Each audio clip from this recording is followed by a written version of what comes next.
If only y'all could see during the commercial breaks, President Trump has called New York City Mayor-elect Zohran Mamdani a, quote, communist lunatic. Mamdani, who is actually a democratic socialist, has called the president, quote, a fascist who betrayed the nation. So we all assumed their first face-to-face would be a knockdown drag-out in the Oval Office on Friday, right? I expect to be helping him, not hurting him. I think this mayor can do some things that are going to be really great. I want him to do a great job, and we'll help him do a great job. I'll be cheering for him. Yeah, you are as confused as we are. As you can see, there were no fireworks at all, but a moment of praise over and over and over again, and a promise between two guys from Queens. And the president even gave Mamdani a pass to call him a fascist to his face. That's crazy. Are you affirming that you think President Trump is a fascist? I've spoken about... That's okay. You can just say yes. Okay. All right. Okay. It's easier. It's easier than explaining it. I don't mind. Baby, That's okay. I'm a fascist. To do with that. And that's Ali Patel involved here. Are back with it. That's charm. When you have charmed someone so much you can call them a fascist to their face, that's political charm. Vaughn. He also stumped all of those right-wing outlets. Jack Posobiec, right-wing ideologue, like comes in and tries to ask him questions. They ask him about like jihadist comment, and Trump is just like, yeah, no, he's not a jihadist. He's like, he's not a jihadist. Somewhere Elise Stefanik was like, no. Please stop. Please stop. And also the NRSC, every Republican running next year. He was supposed to be the boogeyman. Vaughn, what happened here? What happened here? Because there is no human being that was expecting what we saw yesterday. I think, including the president, he seemed fluffed and charmed. What happened that we didn't see? Well, how about this? Why didn't it go all Zelensky? Could we go to Zohran first? Because I feel like more and more of America is paying attention to Zohran Mamdani with every passing month, and like this is the moment where I go, it's like we weren't expecting this, but then all of a sudden I'm sitting there and I go back to the conversation I had with him on primary day up in New York City back in June when he beat Andrew Cuomo decisively. And I asked him a very specific question. What would your win today in this Democratic primary, what would you tell Democrats nationally that your win would represent? Right? And I thought that maybe he'd give something, this is the next generation. He's 34 years old. Yeah. The next generation of Democratic politics. People want, positivity. Instead, he was just like, the people want affordability to be discussed. And he's the one that propelled the word affordability into our political dialogue here in 2025. And so you fast forward all these months to this moment. Well, that's exactly what he did. Zohran Mamdani was just Zohran Mamdani and came in there with the clear mission and somebody who is clearly compelling and impressed the president of the United States. I think that's what happened. We had Richie Torres on the show months ago, and we asked him about Zohran Mamdani. He said the meeting that they had kind of changed his mind. He didn't endorse him, but he pulled back from criticizing him. Right. And all those business leaders who were Sherpa'd into meeting with Zohran Mamdani also, at the very least, stayed a little bit quiet during the general election about it. And am I wrong in thinking that all the touching of the president, all the being charmed, very tactile meeting. It seemed to me, given the president's comments on affordability and the affordability and how Republicans got their behinds beat on that issue in the elections this month, that the president is actually clinging to Mamdani because he is, to your point, the poster child for affordability and how to win on that issue. And that man, the president, the one seated in the chair with Mamdani towering over him, is underwater when it comes to his handling of the economy. And that's one of the reasons why he won. They can help each other. And it was kind of embarrassing for Chuck Schumer and Hakeem Jeffries, who are fellow New Yorkers who have kind of been running away, haven't wanted to bear hug him at all. Literally, they're in the same party. And yet, look who is the worst. That was exactly what I was. Why is Trump getting cozier with Mamdani than Democratic leaders? So I think that the Mamdani mindset has to be that everyone knows that sometimes if you're the last person in Trump's ear and you have a positive conversation with him, that it can come out in a positive way for your policy end goals. I think it makes it easier to be the mayor of New York City trying to do a massive and towering agenda that has some pretty big pitfalls in how you're going to accomplish it policy-wise, if you also don't have to deal with the fact that the White House is trying to sideswipe you by pulling federal funding and basically creating fires when you're just trying to chart your own path. I think that's the obvious Mamdani. I actually think you're right with Trump reading the tea leaves on affordability. And knowing that this has been one of the messengers around affordability in a salient way, I would also argue that Spanberger and Cheryl and others were really big in putting that mantle on the national stage. But I think that he knows that if he alienates a guy who is known for free buses and affordable rent, that yes, there's a part of his base that will respond to him, but he's always going to keep that 35 or so percent. They're not going anywhere.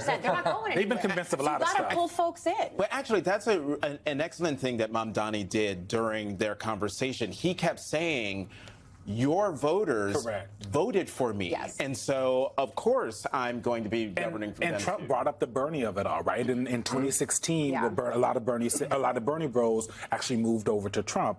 What does this portend? Because at the end of the day, this happened. It was a little weird. There was a lot of touching. There was a lot of smiling. Actually, it doesn't mean anything. At the end of the day, it might not mean anything, right? It might just be a strange moment that happened. Yeah. Right. Mamdani actually gets sworn in. He starts to do what he wants to do.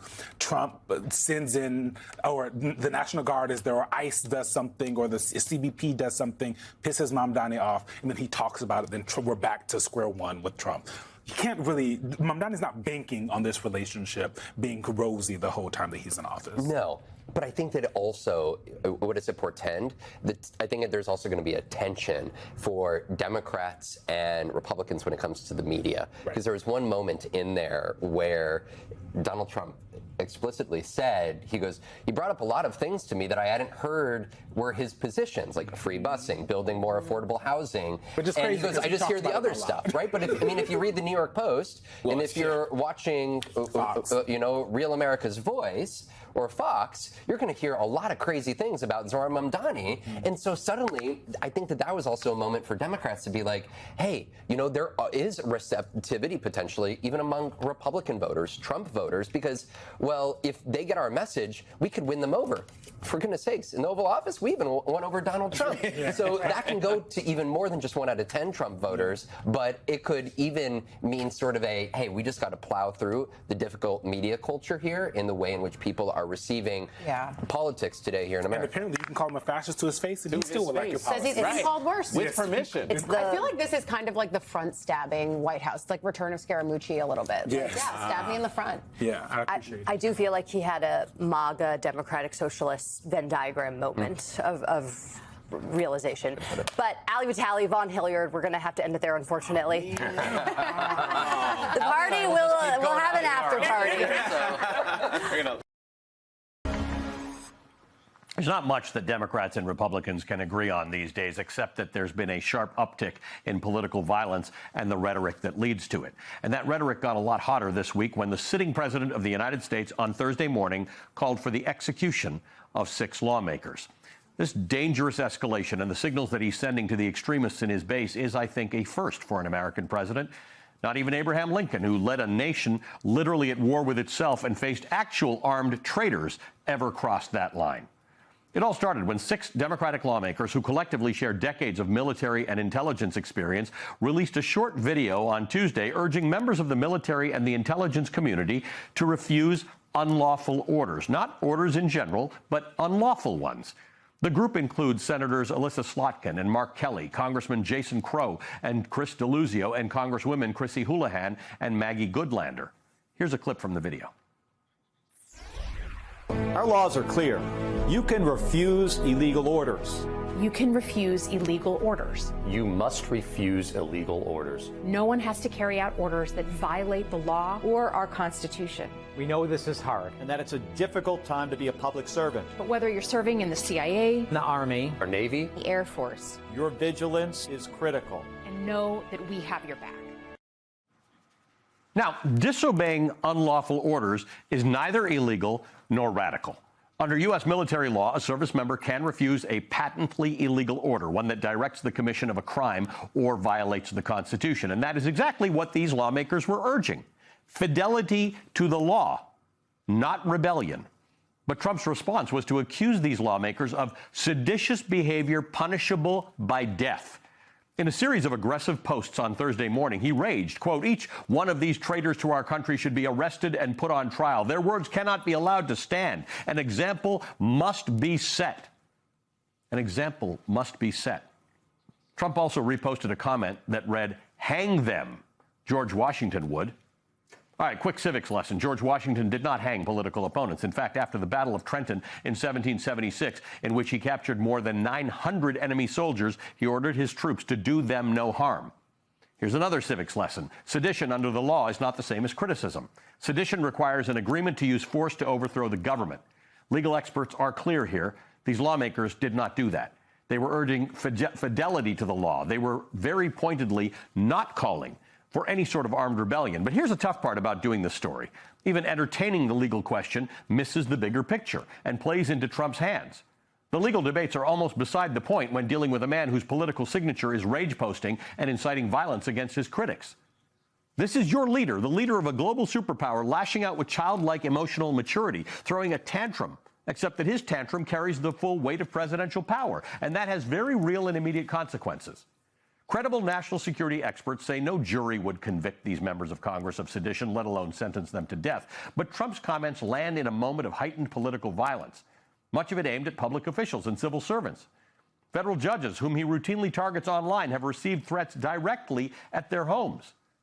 Surely Trump understands what he's doing when he floats the idea that his critics should be executed, and his half-hearted attempt to walk back those comments on Friday does nothing to contain the blast radius that was triggered by his posts. The 6 lawmakers who all say Trump's remarks constitute direct threats are now working with Capitol Police to protect themselves and their families. Overnight, Michigan State Police responded to a bomb threat at the Michigan Senator Elissa Slotkin's home. The spokesperson confirmed on X that the senator was not home at the time and that police searched the property and confirmed that no one was in danger. In an earlier statement on Friday, Slotkin noted that threats began immediately after Trump's post, prompting Capitol Police to place her under 24/7 protection. Quote, "We've got law enforcement out in front of my house. It changes things immediately, and leadership climate is set from the top. If the president is saying you should be hanged, then we shouldn't be surprised when folks on the ground are going to follow suit and say even worse." Congressman Jason Crow on Friday reported receiving threats that are too disturbing for us to play or repeat here. They include graphic, explicit messages aimed at him, his family, and his staff, messages in which callers openly wish them violent harm and death. This is the natural consequence of the most powerful office in the world striking a match and tossing it into a nation that's already soaked in a toxic mix of rage and resentment. Trump's courting of extremists in his base is only part of the story. It signals a far deeper danger, his administration's open disdain for American democracy and a systematic effort to undermine the constitutional order itself. And the fact that this disdain doesn't stop at institutions, it extends to the American people themselves. As Steve Schmidt warns, it's the constant sound of a beating drum by Trump's extremists to use state power against the people to punish the crime of dissent and disloyalty to the leader. The Trump regime targets anyone of consequence who questions or challenges his unlawful policies. When pressed on Friday that the lawmakers' video addressed only unlawful orders, Donald Trump's press secretary, Caroline Leavitt, had this to say. Every single order that is given to this United States military by this commander-in-chief and through this chain of command, through the Secretary of War, is lawful. Every single order is lawful. That is, in a sentence, the authoritarian mindset. The reflexive belief that Trump's orders are inherently legitimate simply because he's the one giving them. Trump's wink and nod to the extremist fringes of his base played a role in Marjorie Taylor Greene's abrupt resignation last night. Greene is no longer the fantastic, very smart woman he once praised, not after she refused to bury the Epstein story. Trump has called her a traitor.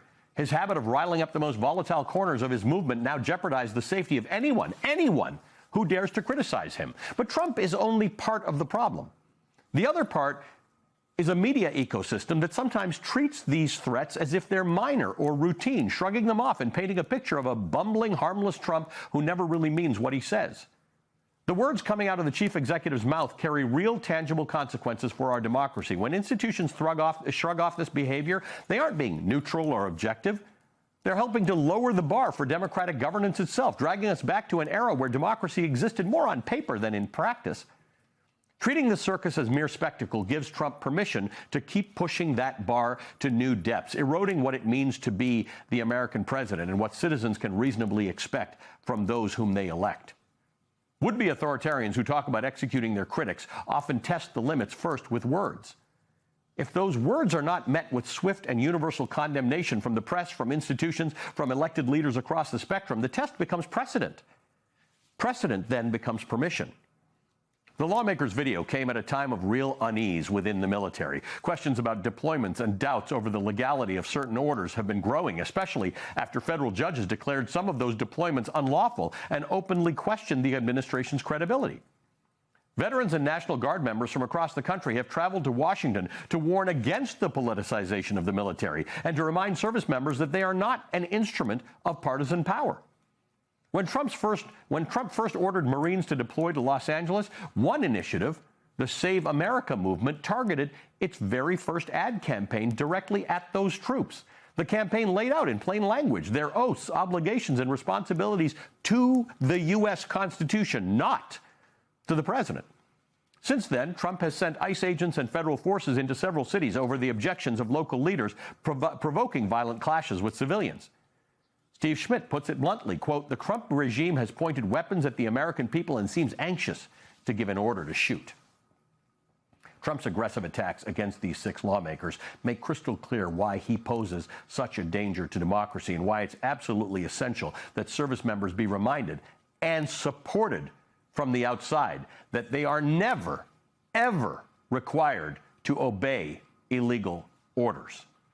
Each threat erodes democracy. That's obvious. What's less obvious is that each time the anti-alarmists insist that we are overreacting, they cheapen democracy. They lower the bar for what we and our institutions will tolerate, making it easier for Trump to consolidate power at the expense of the American people and their liberties.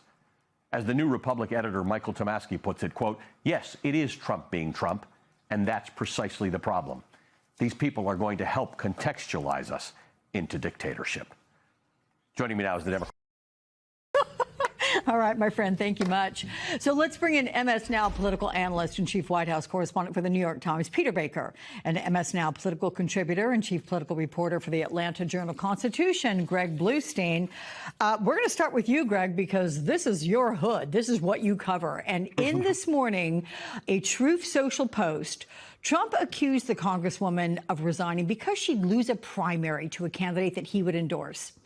Is that the case? Is this a political calculation by MTG? Is it not a principled stance? Or is she just sick of the external issues that come with being in Congress right now, like safety if you make the wrong people angry? Alex, that's such a good question. I'm here in Marjorie Taylor Greene's district in Northwest Georgia right now, where I interviewed a lot of voters this morning who were just as shocked as those lawmakers that Kevin spoke with. And, you know, to me, she was always going to be the favorite to win re-election. Georgia Republicans have a tendency, have a knack, have a history of voting for imperiled Republican incumbents, even those who are opposed by Donald Trump, right? Governor Brian Kemp, Secretary of State Brad Raffensperger, and even in 2022, two Republican candidates running for open seats in Congress who did not have Trump's endorsement won over Trump-backed rivals. So you have to think that Marjorie Taylor Greene was in really good position to win. There's not some sort of, you know, a consensus opposition candidate right now. I just think she was frankly tired of it. And as she said, and as Kevin just mentioned, this whole battered wife syndrome, she didn't want to win and then spend the next 2 years in office defending everything Donald Trump did and getting questioned about everything that the president said or did about her. Yeah, and I got the sense she thought it was desperately unfair, given the way she has supported him from the get-go on pretty much everything. So, Peter, because of that, this is a relationship you would have never predicted would deteriorate to this level. And apparently, Greene's announcement, you know, as we're hearing here, came as a surprise to Speaker Johnson, President Trump as well. Did they really have no idea she was going to step down? Do you know anything about that? Not that I know of. I don't know of anybody who had any prior indication of that. It certainly came out of the blue on a Friday night, like you said.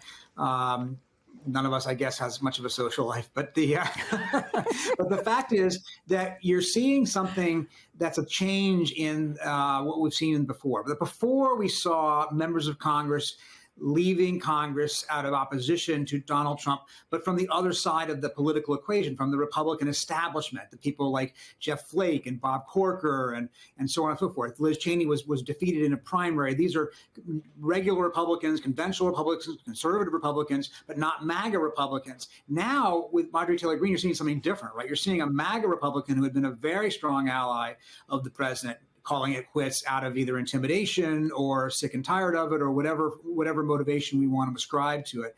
And that's a really interesting change. It's MAGA versus MAGA rather than MAGA versus the establishment.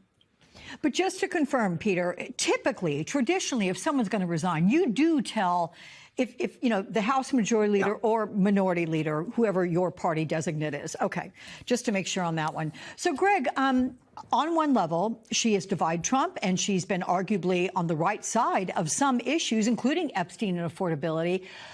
But you don't know what is real versus what's performative with her. Who is the real MTG? I mean, that's a question we could write a book about right now, right? Who is the real Marjorie Taylor Greene, who has dominated Georgia politics and really, in one sense, national politics for the last 5 years? And the other big question is, what does she do next, right? We know that she opted out of a gubernatorial run and a challenge against Senator Don Ossoff, perhaps the most vulnerable Democratic incumbent on the ballot next year.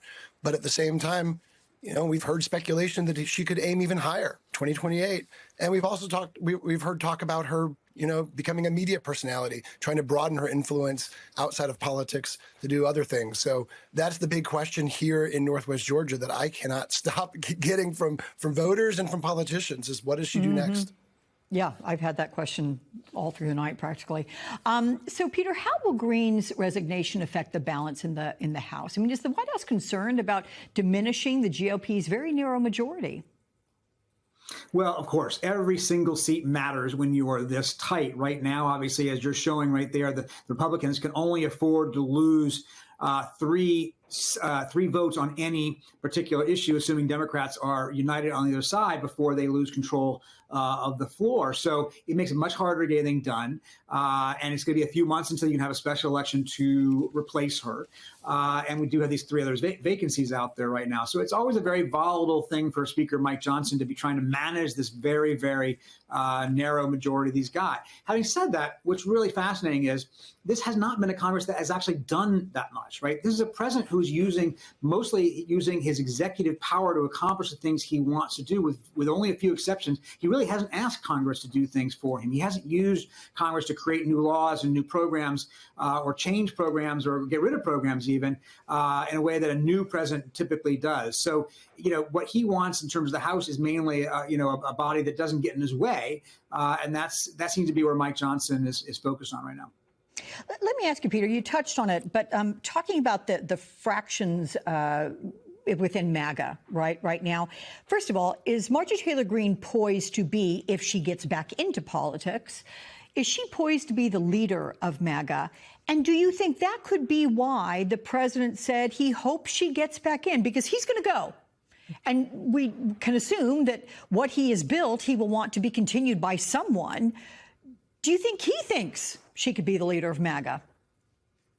Well, possibly, certainly a leading voice of MAGA. Could she actually win the presidential nomination in 2028 against, J.D. Vance?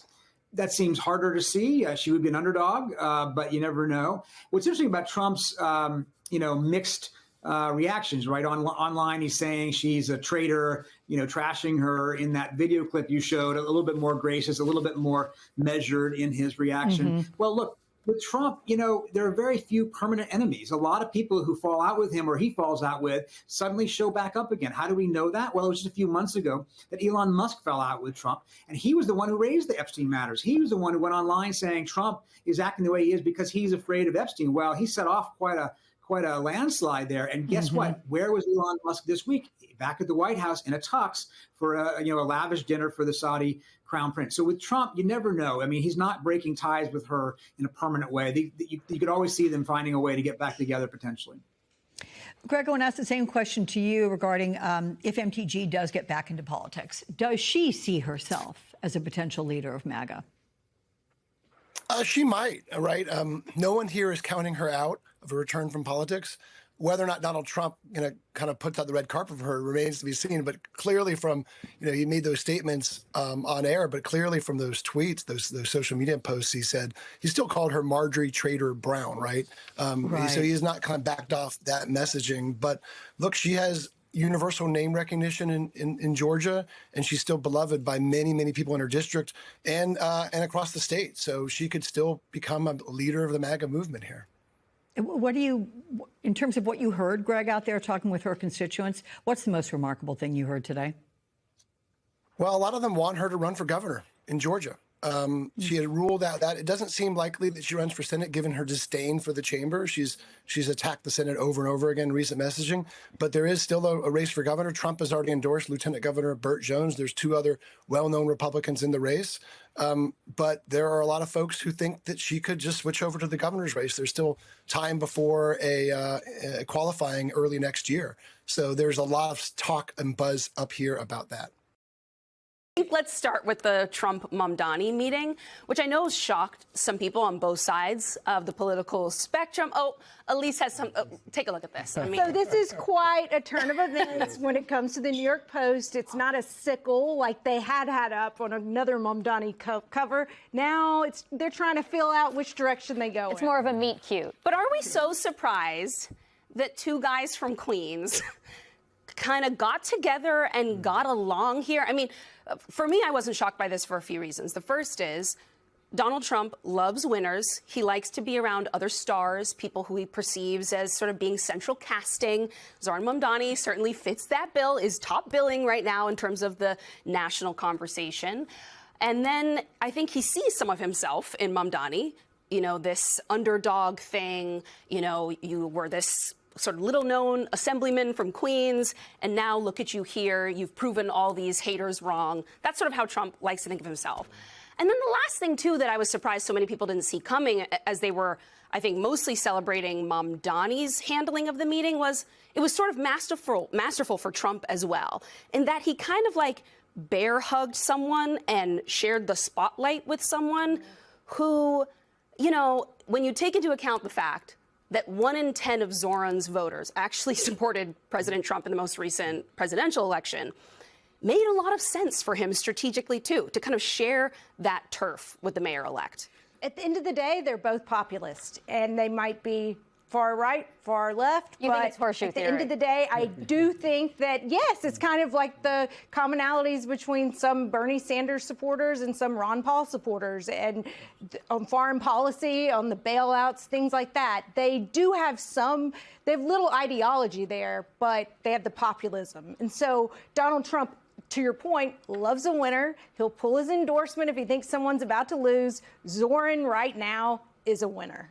Trump also wants to be liked.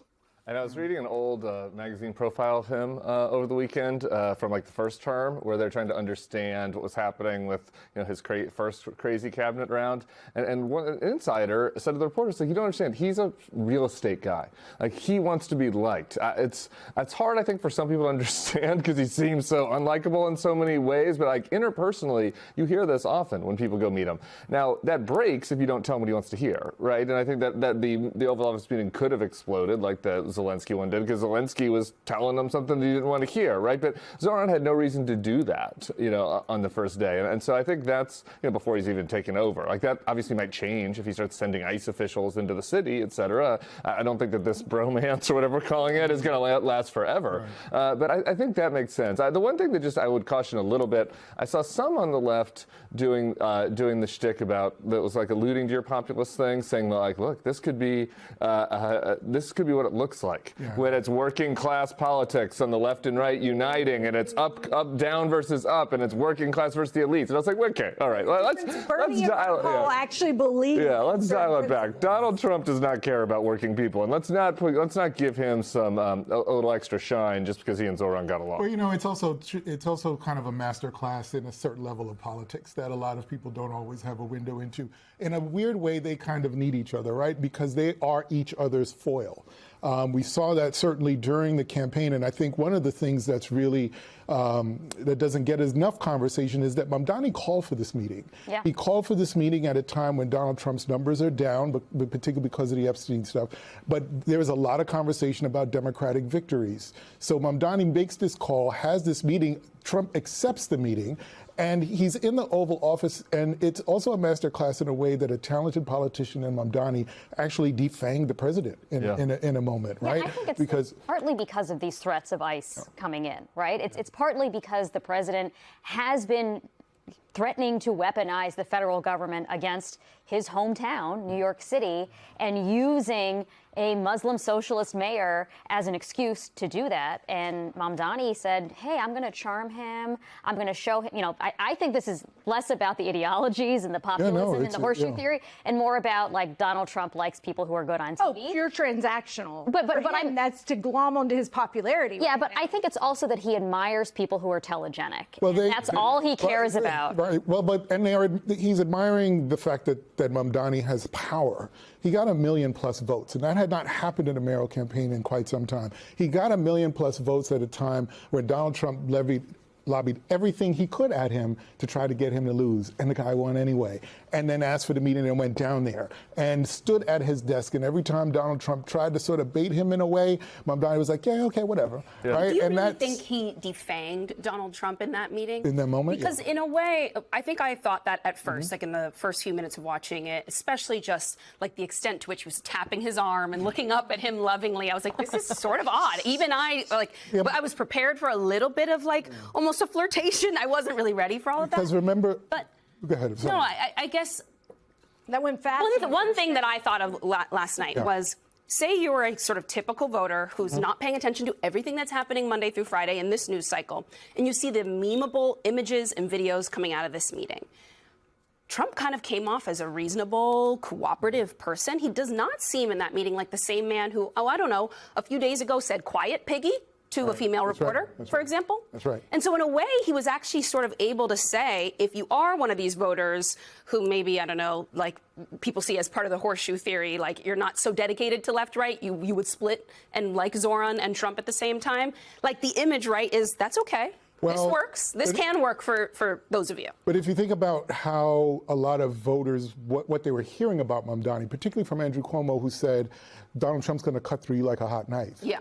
And he did none of that yesterday. Mamdani was down there, stood toe-to-toe with the man, and what I saw was Donald Trump saying, I don't have any other move except to be nice to him. Mamdani got one other substantive thing out of this, I would say, which is there was discussion among rich New Yorkers and among Jewish New Yorkers that, like, maybe we might have to leave the city after this because of the kind of scaremongering that's going on about Mamdani, or in some cases maybe legitimate concerns about the increase in taxes or whatever might be coming.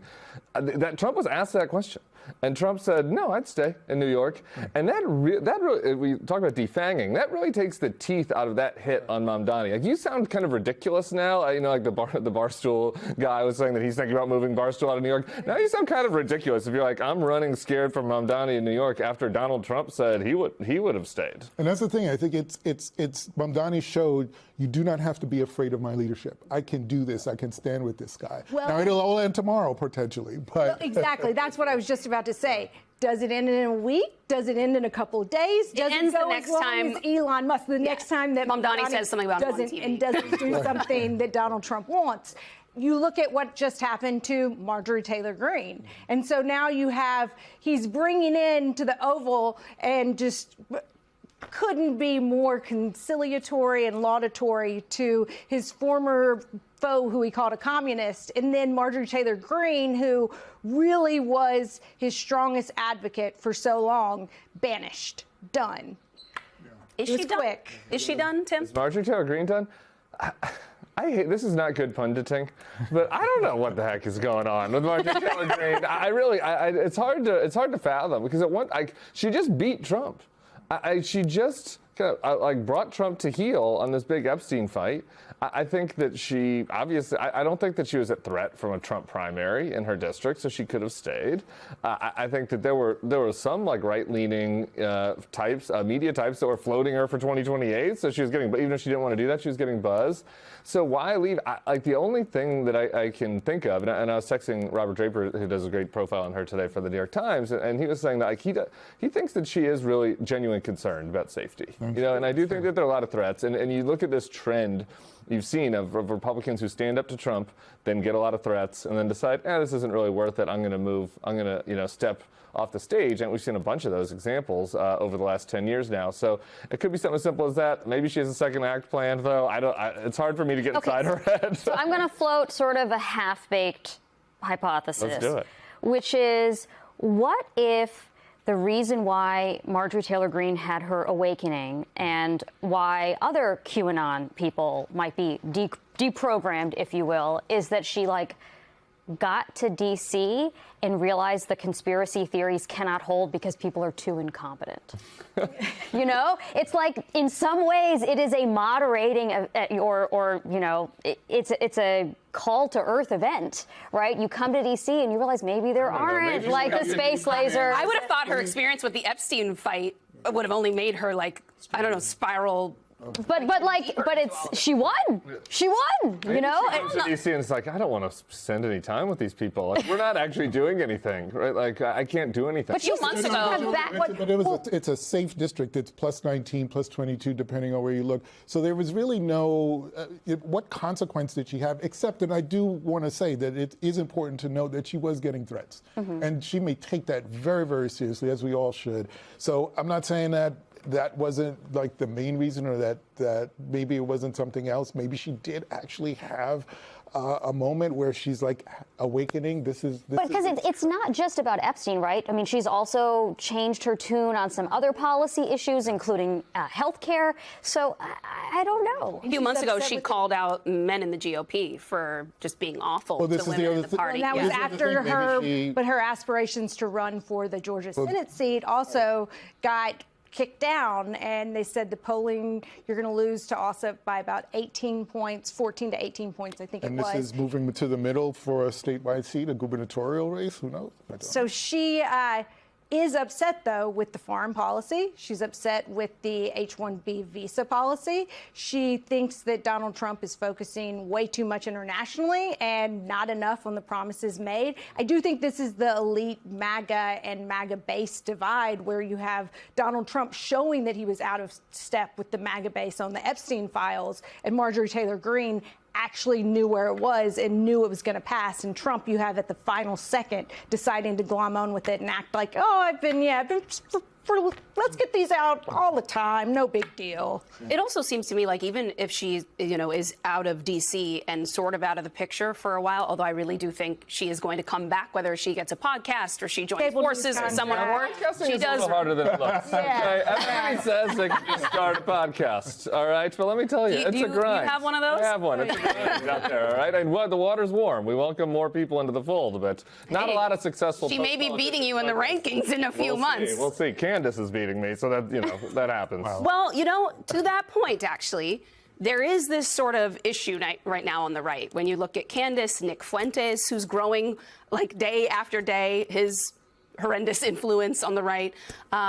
Marjorie Taylor Greene once appeared at a conference hosted by Nick Fuentes, and even J.D. Vance defended her for making that decision at the time. So what I was saying though is even if she leaves D.C., I don't think what she sort of represents in terms of the civil war happening in MAGA right now actually is over. I think that problem is going to be very, very present for Trump, because the anger that she represents and that she's voiced, putting aside whether you believe she, really truly holds all those beliefs herself, or if it's an opportunistic thing, whatever, it does represent something that voters absolutely do feel in her district and in many other parts of the country. She also has a political list. She has a great political list that she can weaponize if she chooses to. She, behind Elise Stefanik, who mainly bundles from big donors, she is a huge fundraiser for Republicans, and I believe is the top small dollar fundraiser among House Republicans. And so she has plenty of political capital that she can sprinkle around if she feels like it. Though I don't know that Democrats will see her in the way they see Liz Cheney.